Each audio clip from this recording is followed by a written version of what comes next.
Oh bonjour Internet, comment va? Pour cette vidéo, on va parler de la ritualisation, quelque chose qui tient à cœur à beaucoup de personnes autistes. C'est quasiment tous, quasiment, enfin c'est pratiquement inévitable. J'ai bien dit pratiquement parce qu'il y en aura bien un ou deux dans un coin que eux, ça va. Mais c'est plus l'écrasante majorité, c'est la quasi-totalité, voire la totalité, tellement le pourcentage qui sont pas concernés est infime, voire insignifiant. En fait, c'est pratiquement une raison d'être ou un style de vie pour la majorité des personnes autistes. Et il y a plusieurs raisons à ça. Les personnes autistes en général, ils aiment pas l'imprévu. Ils aiment pas du tout. Et ils aiment pas se sentir perdus, et des fois, même quand on est dans un endroit connu et compagnie, on se sent perdu. Ça m'arrive encore fréquemment, genre une ou deux fois par semaine, ça m'arrive, et je suis là, et je suis perdu. C'était l'un des mots de code d'ailleurs avec ma femme au début, quand on apprenait à se connaître et tout. Je comprends pas, là, je suis perdu. Il dit, ah, ok, il faut que je vous l'explique. Bref, anecdote passée. Donc, les personnes autistes, elles aiment bien que voilà, les choses soient rangées, organisées.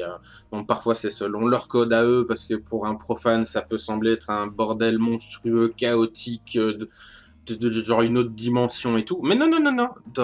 Dans leur tête à eux, dans leur monde, dans leur machin, tout est à sa place. Genre voilà, moi tout est à sa place. Me demandez pas pourquoi il y a une cuillère là, mais voilà, c'est normal qu'elle soit là. C'est comme ça. La ritualisation, c'est un rôle rassurant en fait, parce qu'en vrai, ça permet que les choses soient à sa place, mais je parle pas uniquement de rangement, je parle aussi genre dans la journée ou autre, euh, comme les objets dans la chambre. Bon, voilà, vous allez au lit, tout ça, vous vous tournez vers la droite, plouc, on appuie sur le petit bouton de la lampe de chevet, dodo, etc. Ça, c'est un rituel, c'est une habitude, sauf que quand on parle de ritualisation, c'est une habitude, mais à l'extrême. Enfin, c'est vraiment très fréquent, répéter, répéter, répéter. Il y a un côté presque religieux, comme les cérémonies religieuses. Ben voilà, ce sont des rituels. Et là, bah, c'est la même chose. Ce sont des habitudes qui sont ancrées et importantes. Et ben voilà, il faut qu'il y ait tous les jours, par exemple, à 10 heures, on sort le chien, puis à midi, on mange avec tel et tel et tel couvert. Si c'est un mardi, ce sera tel repas en particulier, etc., etc. Et c'est comme ça pour à peu près tout. À peu près tout. Attention, par contre, ça signifie pas que c'est impossible d'improviser ou d'adapter, ou que ce soit pas 100% exactement comme il faut, parce que euh, il y a, moi, dans mon cas, par exemple, mes rituels, c'est de l'ordre du vague. Genre, j'ai mon réveil, il va sonner à telle heure pour que j'aille marcher, pour que j'aille manger, pour que j'aille me laver. C'est d'ailleurs une de mes nouvelles habitudes, c'est que j'ai un réveil avec 36 trucs de prévu. Sinon, j'oublie et je me perds, etc. Mais c'est pas genre, ok, c'est bon, 10 heures, je suis parti, etc. Non, c'est, ok, il est 10 heures, je finis mon machin, je m'habille, je nourris le chat vite fait, et puis je pars. C'est relatif. Il y a une marge, il y a du lest, on va dire, là-dedans. Mais il faut que ce soit suffisamment habituel, connu et ritualisé, sinon bah, je vais m'y perdre, je vais oublier, et ça va être une espèce de zone d'ombre dans laquelle je vais pas trop m'y retrouver. Je sais pas qu'est-ce que je dois foutre là-dedans. Je sais pas si je suis clair, mais je pense que ceux qui savent de quoi je parle y comprennent. Et donc, comme je le disais, en ce moment, j'ai mon petit téléphone avec tous mes trucs de prévu. C'est ma nouvelle habitude, encouragée par une partie ma femme et une partie mes deux psys, parce que ben, j'ai besoin de ritualiser, de m'apaiser, que les choses soient plus sereines pour moi en ce moment.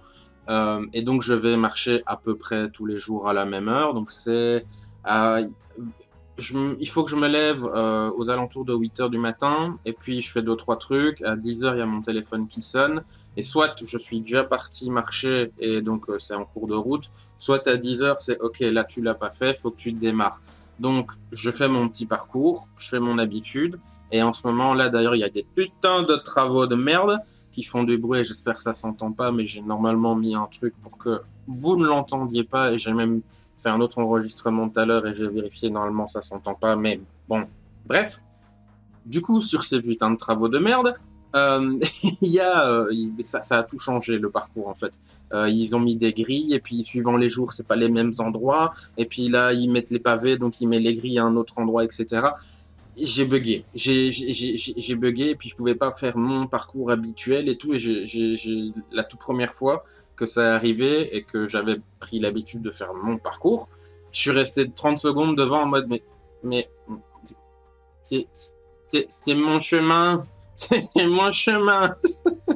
Et je pouvais pas imaginer le changer ou quoi, et ça m'a fait bugger. La soudaineté de la chose et la perturbation de mon organisation mentale m'a littéralement fait une erreur 404 dans ma tête. Et vous pouvez décliner ça à l'infini, hein. Je suppose que vous aussi, vous allez en avoir mais plein des exemples comme ça d'un tout petit truc qui a changé ou qui a décidé, voilà, cette fois-ci, c'était pas comme d'habitude. Et là, ça va pas, ça fait bug. Moi, ça m'arrive. L'exemple ici que j'ai pris pour le truc des travaux avec les routes bloquées, les chemins fermés, c'est un parmi tant d'autres, mais je sais. Je sais que toi aussi qui regardes la vidéo, t'as connu ça. La ritualisation, en fait, c'est un peu comme certains tics et tocs qu'on peut avoir. C'est rassurant et ça permet de mieux vivre et d'être plus autonome. C'est un peu paradoxal dit comme ça, mais en fait, c'est pas pour rien que dans certaines institutions, notamment pour les jeunes autistes, il y a des dessins, des calendriers, des images un peu partout avec du genre alors à 10h on va voir le kiné, à 11h c'est les dessins, et puis le jeudi à 9h30 on va à la piscine, et le tout avec vraiment des trucs visuels et imagés, des petits trucs qu'on peut scratcher comme ça et là. C'est pas pour rien. Ça aide à comprendre et à rassurer et à genre ça c'est moi qui interprète et qui extrapole mon sentiment, mais ça fait genre on est plus dans la réalité. Ça a un côté genre ok, c'est comme ça que ça se passe le monde et la réalité et tout. D'ailleurs, vite fait au sujet des tics et des tocs que j'ai mentionnés, ils remplissent à peu près le même rôle. J'ai bien dit plus ou moins le même rôle que la ritualisation, c'est-à-dire se rassurer et se réapproprier son corps et sa réalité.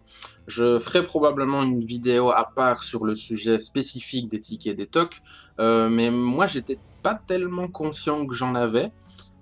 Et finalement, bah, j'ai appris que j'en avais, que j'avais un besoin de ritualisation. Ça s'est fait progressivement vis-à-vis de bah, notamment mon psy, enfin mes psys et de madame aussi qui me l'ont fait remarquer. Mon psy, une fois d'ailleurs, un psychologue spécialisé autisme qui avait participé au diagnostic, une fois j'étais allé à un rendez-vous avec lui et il avait vu que j'étais très agité cette fois-là et je me balançais énormément sans même m'en rendre compte. Et il m'avait fait un petit truc un petit peu pour me relaxer, une espèce de rapide séance de relaxation, 5-10 minutes avant qu'on démarre l'entretien à proprement parler. Et je continuais à me balancer, je continuais à me balancer. Et il me l'a fait plus ou moins remarquer subtilement, de sorte que c'est moi qui l'ai remarqué, mais lui, il a fait du genre t'as pas vu là, enfin, je sais pas comment expliquer, mais mes psys sont très doués pour me suggérer en fait les choses et que ce soit moi qui les réalise et que eux ne le disent pas. Ça fait aussi partie de leur métier. Ils ne doivent pas dire l'information, ils ne doivent pas euh, agir directement sur le patient. C'est à nous de comprendre, etc. Bref, c'est autre chose.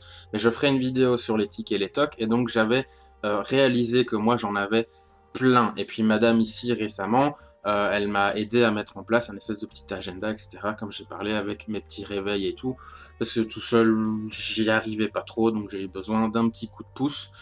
Et maintenant, bah, grâce au psy et à madame, bah, j'ai toute mon organisation des besoins basiques de la vie. Parce que bah, je suis quand même gros et gras, donc il faut que je sorte, il faut que je prenne soin de mon hygiène, il faut que je prenne soin de mon appart, il faut que je travaille de façon structurée. Ça allait, j'arrivais à le faire, mais une aide n'est pas malvenue non plus. Donc maintenant, j'ai une vie un peu moins bordélique et un peu plus organisée, et c'est moins angoissant et stressant et ça me donne l'occasion, peut-être pour la première fois de ma vie, de réellement prendre soin de moi. Parce que souvent on disait, mais il faut que tu prennes soin de toi et machin, mais je le fais, oui, mais non, je le faisais mal. Prendre soin de soi, c'est pas forcément aller faire du sport et faire des séances de spa, et c'est pas non plus forcément faire des régimes et compagnie. On peut se faire plaisir et avoir une vie un petit peu sédentaire et marginale, etc., mais tout en prenant soin de soi. Enfin, c'est pas encore bien maturé dans ma tête, donc je l'exprime pas forcément bien, mais voilà, prendre soin de soi, c'est faire des choses qui nous sont bénéfiques. Et on est tous uniques, donc on a tous des besoins différents, et moi j'ai besoin que ce soit légèrement moins bordélique.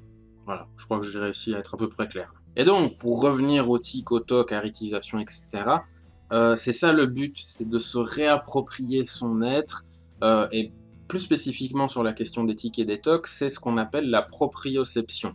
En résumé très très vulgaire, c'est le principe de se sentir soi, autant en tant que soi, genre voilà, c'est moi, c'est mon corps, c'est je suis je et compagnie, mais aussi dans le monde, parmi l'environnement, etc., etc.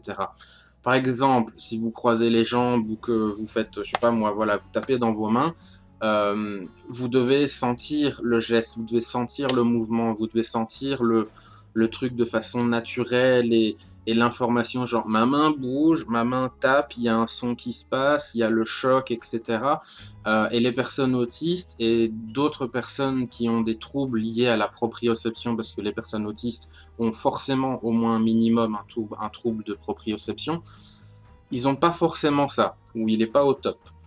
Donc, c'est comme si, dans certains cas, on ne se sentait pas exister ou on ne se sentait pas soi. Genre, on n'est pas nous, on n'est pas dans l'environnement. Enfin, c'est comme si on était invisible ou comme si on était extérieur à ça, un peu déconnecté. Ça ressemble un peu à ce que j'ai parlé sur la dépersonnalisation, mais c'est encore différent. Là, c'est plus lié au sens que à notre intellect et notre le cerveau qui part en cacahuète. Là, c'est vraiment lié au sens et au fait de on sait où on est. Quelque chose comme ça. Bref, c'est un peu compliqué. Je mettrai sûrement beaucoup d'images et beaucoup d'extraits pour expliquer un peu mieux les choses. Et je suis pas forcément le plus pédagogue du monde. Donc j'espère que c'était clair ce que j'ai raconté. Mais tout ça pour dire, c'est que la ritualisation, TOC et TIC et compagnie inclus, pour la vaste majorité des personnes autistes, c'est quelque chose d'important. C'est un besoin parce que sans ça, ben, on ne sait pas où on en est. On ne sait même pas trop forcément qui on est. On ne sait pas ce qu'on est censé faire. On ne sait pas qu'est-ce que l'autre attend de nous. On ne sait pas quels sont nos devoirs, nos besoins, nos machins. Enfin, c'est compliqué la vie d'une personne autiste. Et avoir des rituels, ça aide beaucoup. Et personnellement, ça c'est une théorie de ma part. Je pense que les tics et les tocs, ça vient en partie de ça. C'est du fait d'être totalement perdu et donc on a besoin de faire nos tics. Moi, mes tics en partie, c'est ça. Enfin, j'ai des tics comme ça. Ou alors je tourne en rond. Souvent, littéralement, je tourne en rond comme ça. Ou je fais des allers-retours. Bref, au revoir Internet. Gros bisous. Mouah, prenez soin de vous. Comme disait ma femme, hein. Vous voyez, j'ai une photo d'elle. Abonnez-vous, likez, partagez, appuyez sur la cloche, puis mettez un commentaire aussi, hein.